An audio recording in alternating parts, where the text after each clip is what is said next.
Hello viewers, आप सबको सुलेखा का प्यार भरा नमस्कार। प्रकृति व जगत की समस्त महान शक्तियों को मेरा नमन व धन्यवाद। चलिए अब प्रसंग पर आते हैं। एक राजमहल के द्वार पर बड़ी भीड़ लगी थी।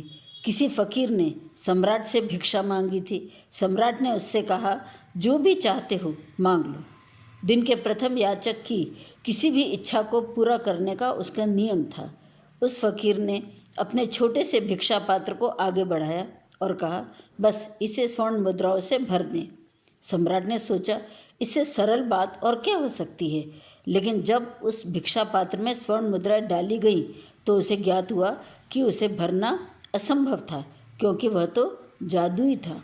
जितनी अधिक मुद्राएं उसमें डाली गईं उतना ही अधिक वह खाली होता चला गया। सम्राट ने अपने सारे खजाने खाली कर दिए, लेकिन खाली पात्र खाली ही रहा। उसके पास जो कुछ भी था सभी उस सम्राट ने उस पात्र में डाल दिया, लेकिन अद्भुत पात्र अभी भी खाली का खाली ही रहा। तब उस सम्राट ने कहा, भिक्षु, तुम्हारा पात्र साधारण नहीं है, उसे भरना मेरी सामर्थ्य के बाहर है। क्या मैं पूछ सकता हूँ कि इस अद्भुत पात्र का रहस्य क्या है?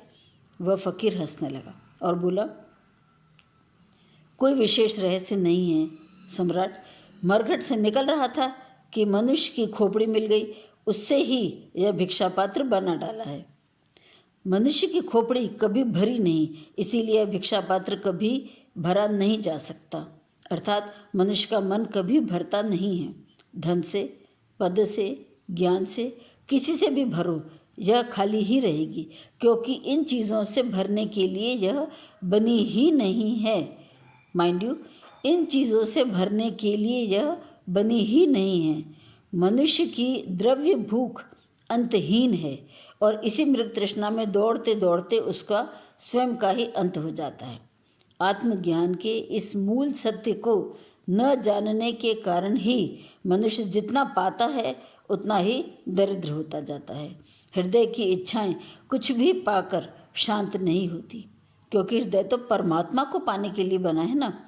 परमात्मा के अतिरिक्त और कहीं संतुष्टि नहीं, उसके सिवाय और कुछ भी मनुष्य के हृदय को भरने में असमर्थ है।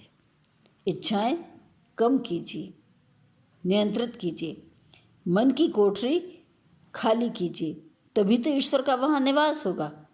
मन से तृष्णा मरी नहीं, लालच गयो न काम, कोठरी तो यह भरी पड़ी, कहाँ बैठेंगे राम। और ये कोठरी खाली करना बहुत आवश्यक है। और कैसे खाली होगी? जब आप ये समझ लेंगे कि जो हो गया उसे सोचा नहीं करते, जो मिल गया उसे खोया नहीं करते।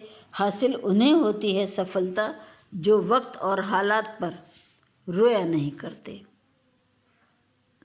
So guys, goodbye, thank you, फिर मिलेंगे।